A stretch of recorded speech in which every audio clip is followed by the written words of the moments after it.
I mean, I hate to say this, but at this point, it's hard to ignore the fact that this man isn't smart enough to realize that he absolutely is being paid by Israel. Before we get into that, if you could do me a favor and just hit that like button. Between that and just including a comment at the bottom of this video, that's really all you need to do to help any creator. I respond to just about all of my comments because I really am interested to know what you think about the topic. So let's get into this. Today, if you go on X, you will see hundreds of posts that say something along the lines of $7,000 or 7,000 shekels, or here's this post is worth a check for 7,000. It's everywhere and it's incessant. And I understand the sentiment behind it, because there are people that have become so polarized in their opinion that it's hard to imagine that the opinion is that organic. And you also have the repetition of the same lines, the same phrases, the same talking points amongst enough people that you have to assume that they are paid for. But here's the thing, and stick with me on this. I don't think that they are. And what I mean by that is this is not transactional. This is not say something positive or say something negative and you get a $7,000 check. Far from it. I think it's much more nuanced than that. And it's important because to believe that it is a $7,000 check, that is dangerous because it presumes a couple things. It presumes that there's a cost to someone for this position or for supporting this person. And it also assumes that there's a fund that would presumably end at some point. Neither of these things are true. And that's why it's a dangerous thing to believe, because it makes it less of a threat. Now, for the purposes of this video, I am going to use Officer Tatum as an example because he really is the most obvious one. It's stunning. But it makes it easier if I can explain what I'm going to by using a specific person as opposed to just a generic idea. Now, I want to be clear. I always liked Officer Tatum. I mean, when I first heard the news about Charlie Kirk, I immediately turned to Officer Tatum's YouTube channel because I wanted to hear his take on it. I knew I would get the truth. I knew I would get an honest opinion. And I knew I would get someone who would be as concerned as I was. So, have never had anything against him. I supported him. I've always watched his channel. I always subscribed. But since Charlie died, his channel has not been the same. And there's two issues that I want to look at right now. And I have clips that I want to share. But first off, let's just look at the videos that he's putting out. Now, ever since Charlie died, he puts out at least 3, usually 4 videos a week relating to Charlie Kirk or TPUSA or something connected to that. Now, that's all fine and good, except he's out there complaining about people monetizing Charlie's death. Well, let's just think about this. He's got videos across the board that deal with Charlie Kirk's death, and they are all getting hundreds of thousands of views. So is there a form that you need to fill out, Officer Tatum? Like, only the people that fill out the form, only the people that support the narrative of the federal government and the investigation, they're the only ones that are allowed to talk about Charlie Kirk? Is that the situation here? Because I personally have a problem with the holier-than-thou attitude where he's getting 625,000 views of his videos talking about other people talking about Charlie Kirk and how they are wrong to be monetizing it. I mean, that just reeks of hypocrisy to me. And I don't know, maybe I'm the only one that feels that way, but it just makes him look bad. in my opinion. You may have your own, you may have a different one. I get it. I'm just saying, from my point of view, he should not be out there complaining about people making money unless all of these videos are not monetized. And let me tell you, they are. And I will even say, I don't think he's wrong to monetize them. That's his job. That's what he does. He's a YouTube content creator reporting on current events, in particular ones that are associated with the right wing. So I get it. He has every reason to be covering this topic. He's not wrong to monetize it. But neither are the other people. Neither are the ballistic experts that are looking at the ballistics. Neither are the Navy SEALs guys or the Green Beret medics. They have a right to be doing it too.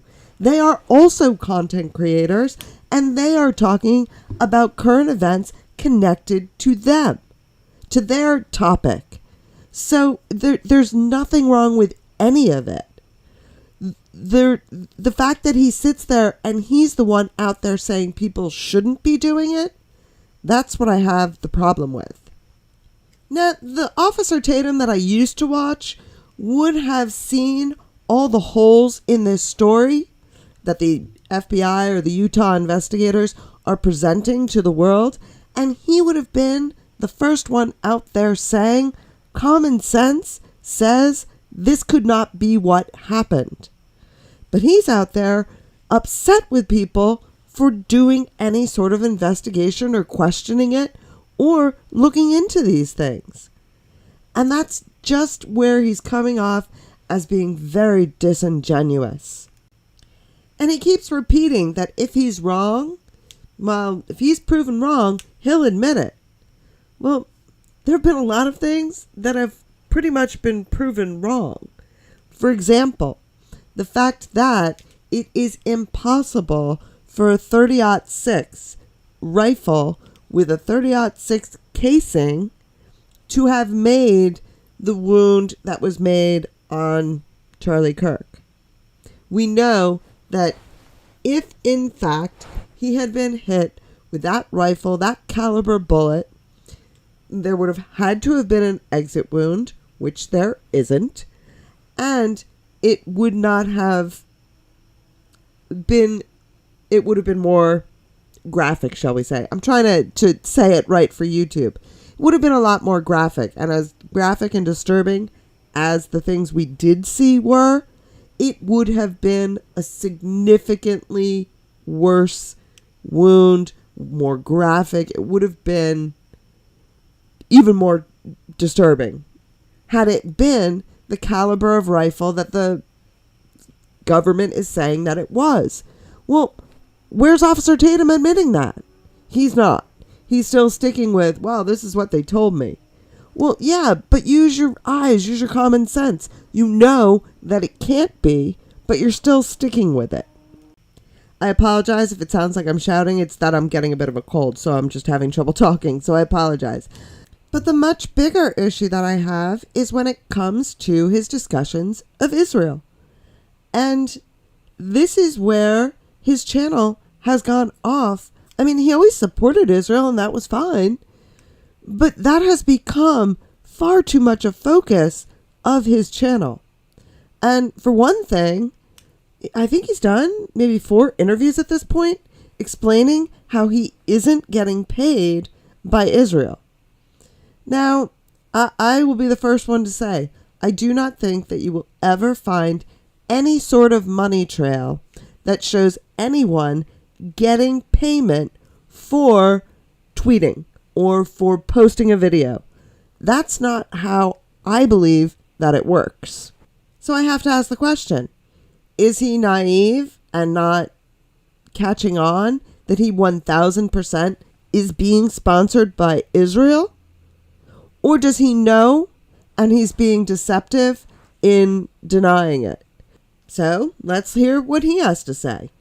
Comments, you know, the $7,000 memes, you're getting them, I'm getting them. I'm like, really? Really? We're getting paid the $7,000? I wouldn't be working, that's for sure. Yeah, I'm still waiting on that check. That's all I know. So when they give me that $7,000 check, I'll probably smile.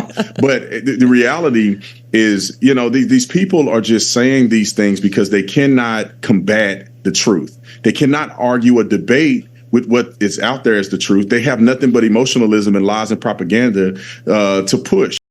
Now, I would agree. I don't think that there is any $7,000 check. But when Netanyahu released the letter between him and Charlie Kirk, that last letter that I guess was in May at some time, Officer Tatum was one of the first people to go and make a video about it.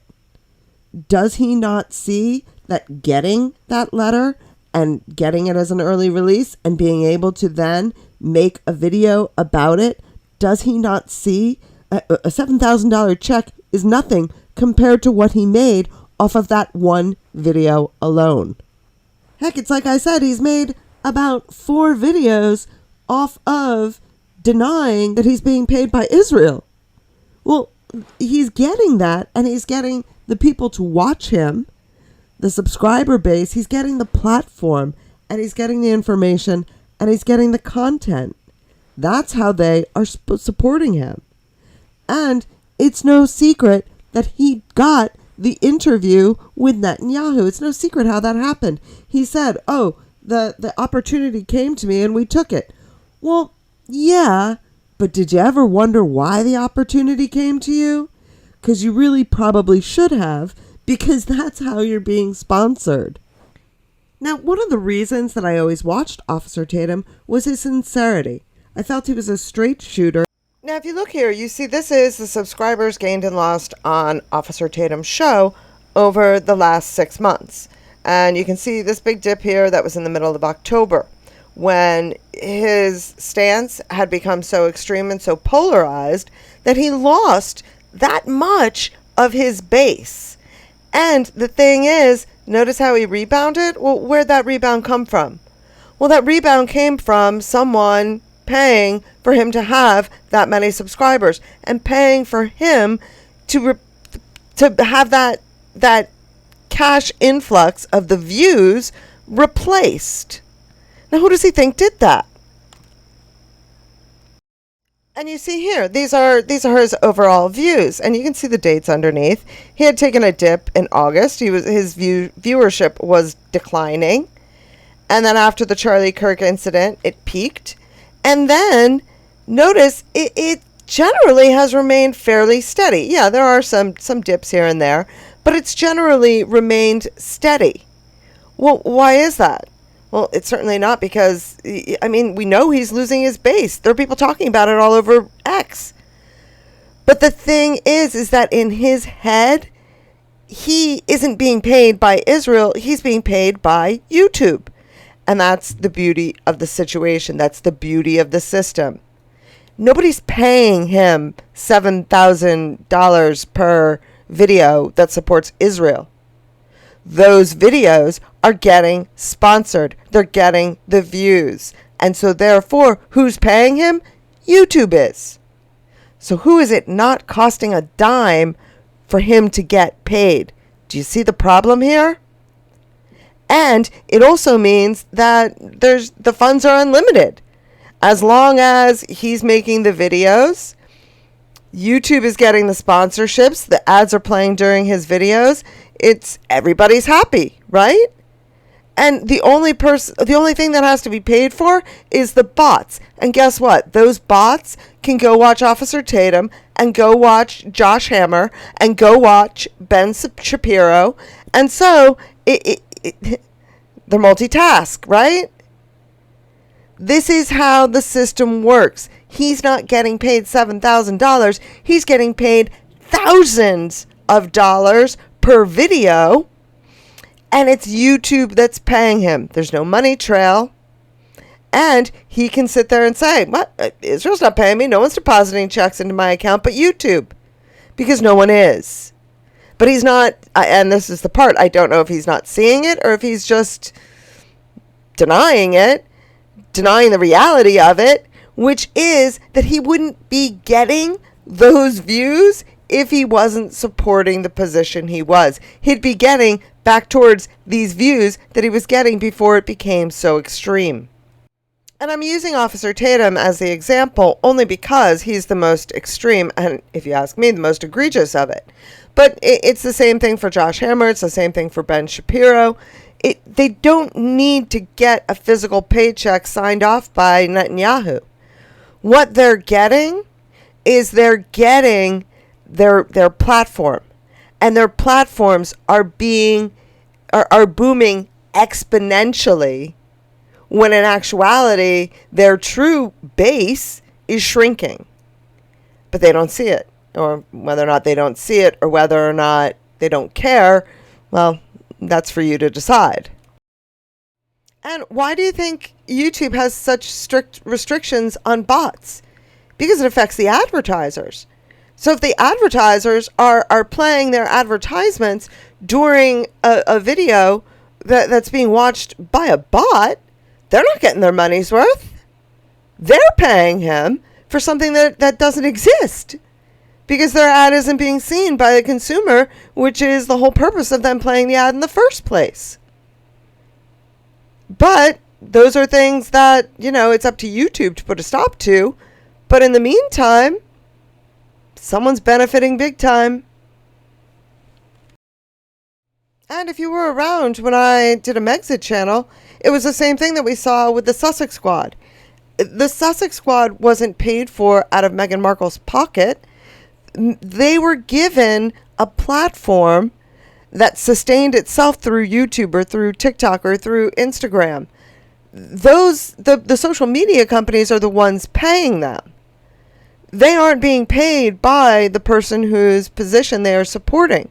But unlike, the average creator who, starts their channel on their own and they do their thing, these people are given their platform for the purposes of amplifying the message.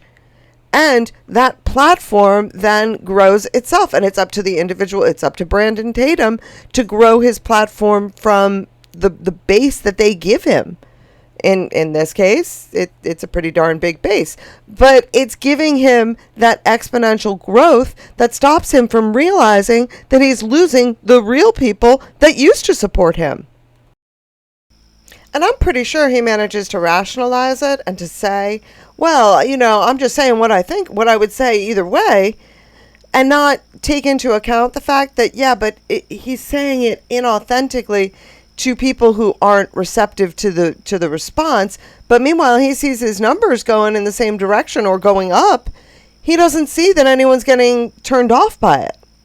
He's being shielded from the effects of what he's doing by these artificial incentives. Now, some people say that he's well aware of this and that he's just raking in the money now while it's good so that he can save it for a rainy day in case it goes south. I don't know that he realizes it.